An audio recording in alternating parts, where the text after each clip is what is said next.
What's up, guys? It is college football week 12, and I've got 6 best bets for you and a few leans as well. So let's get started. So we'll go down by the time that the game starts. So the first game is going to be UMass at Army.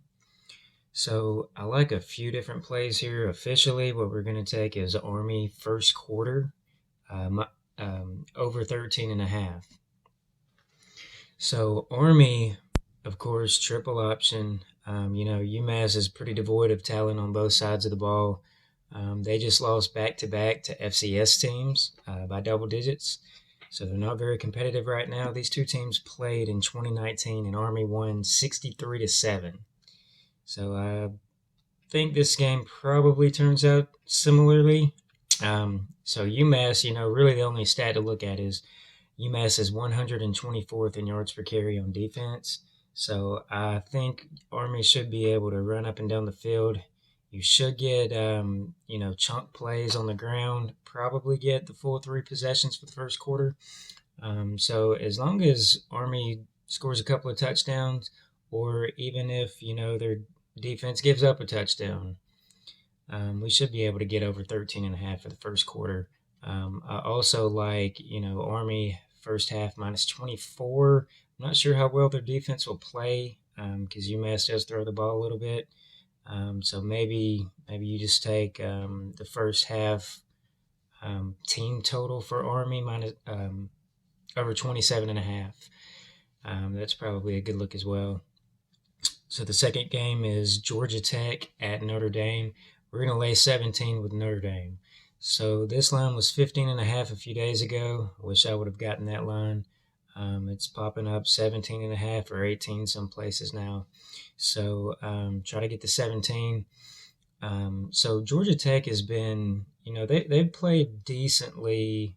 They're never really consistent, but anytime that they're playing well, it's because they're relying on turnovers. They've been forcing a lot of turnovers. They've been positive in turnover differential, but Notre Dame doesn't turn the ball over.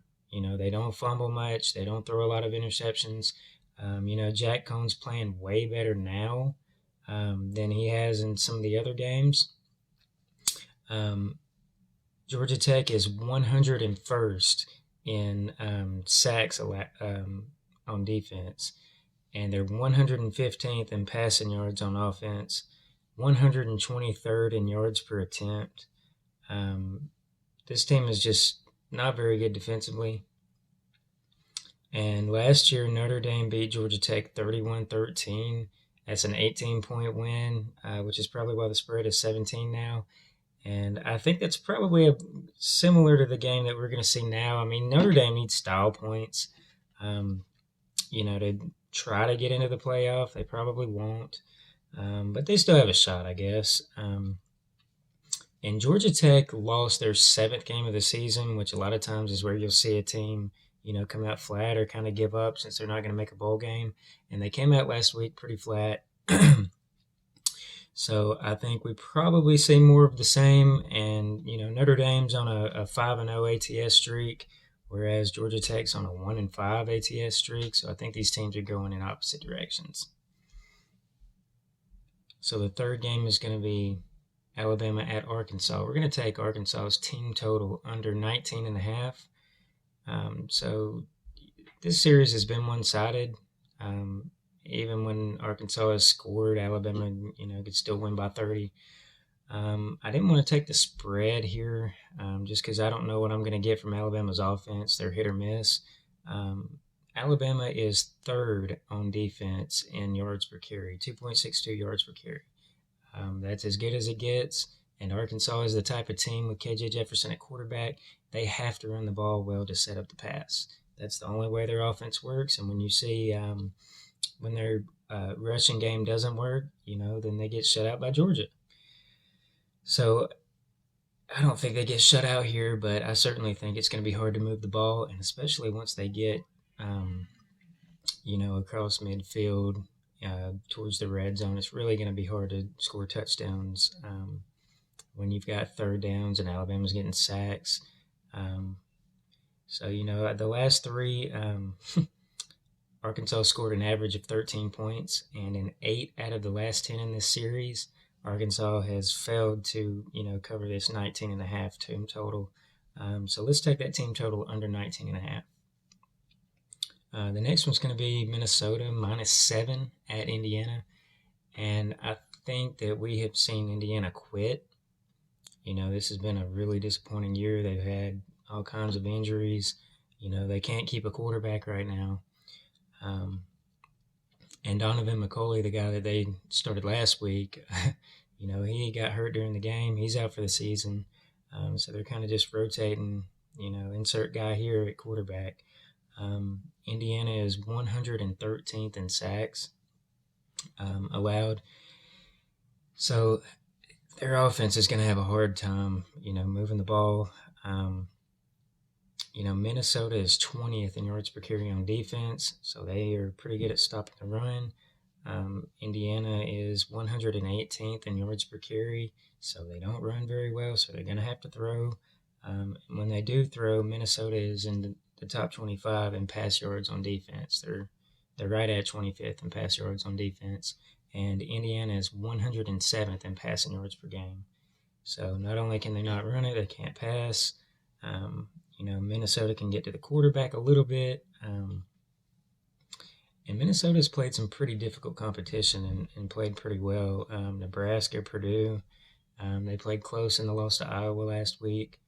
And, Indiana, after losing that 7th game against Michigan, they came back last week at Rutgers and they lose 38-3 to Rutgers. I mean, you're not competitive against one of the worst teams,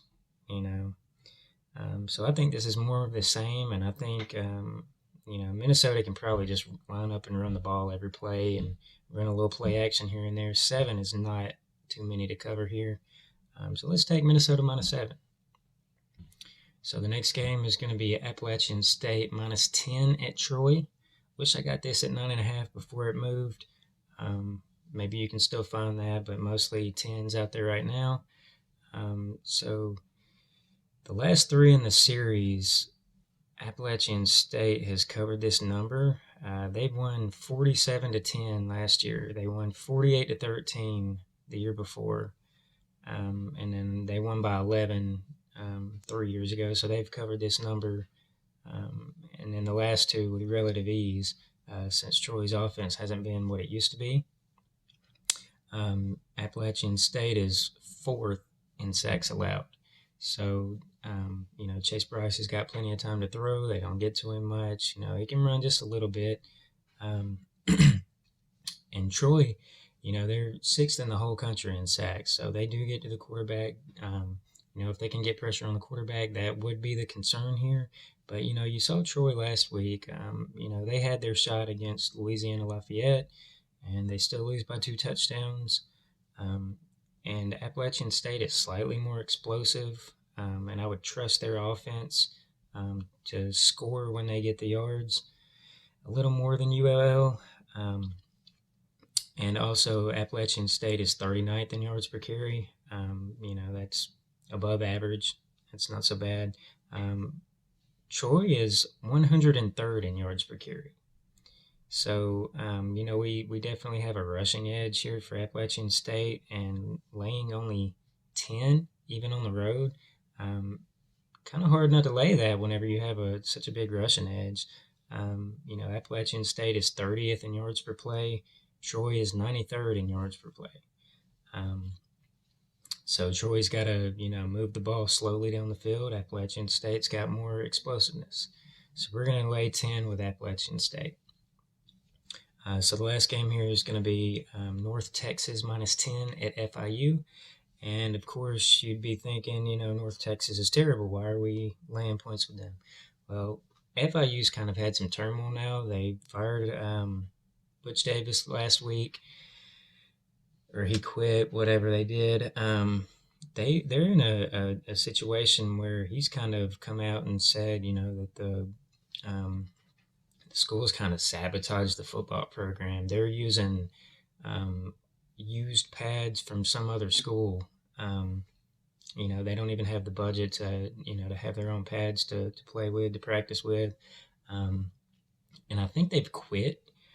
Um, North Texas is a little better statistically than you would think. Um, they're 4-2 against the spread in Conference USA. FIU is 1-5 ATS in the Conference USA. So obviously these two teams have kind of gone in different directions once conference play started. Um, so North Texas is 36th in the country in getting sacks on defense. I didn't notice that until I looked up the stats, but that's pretty good. And FIU has allowed, they're 122nd in sacks allowed. So they allow a lot of sacks. North Texas is pretty decent at getting to the quarterback. FIU is 119th in yards per carry on offense. But North Texas is a respectable 67th in yards per carry on defense. So they're not great, but they're not terrible. And FIU can't run the ball whatsoever. If you look at the offense, North Texas is 29th in sacks allowed on offense, so they really don't give up very many sacks. And FIU is 112th in sacks on defense, so they're not getting any sacks. North Texas doesn't allow many sacks, so they should have plenty of time to throw the ball.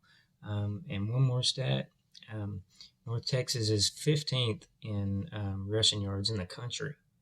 That's another stat that kind of surprised me, whereas FIU is 117th in rushing yards allowed.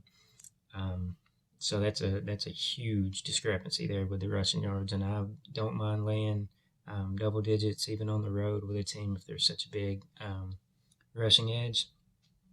And FIU has lost the last 7 games by more than this number. You know, they lost by 40 last week to Middle Tennessee. You know, they've got losses of, 20, 38, 37, 33. So they're not competitive right now. And their running back got hurt, I think a couple of weeks ago, and he was kind of like the only real playmaker on the team. And, if you don't have your best running back, you're already giving up sacks on offense. It's just going to be really hard for this team to score, and I think they've quit.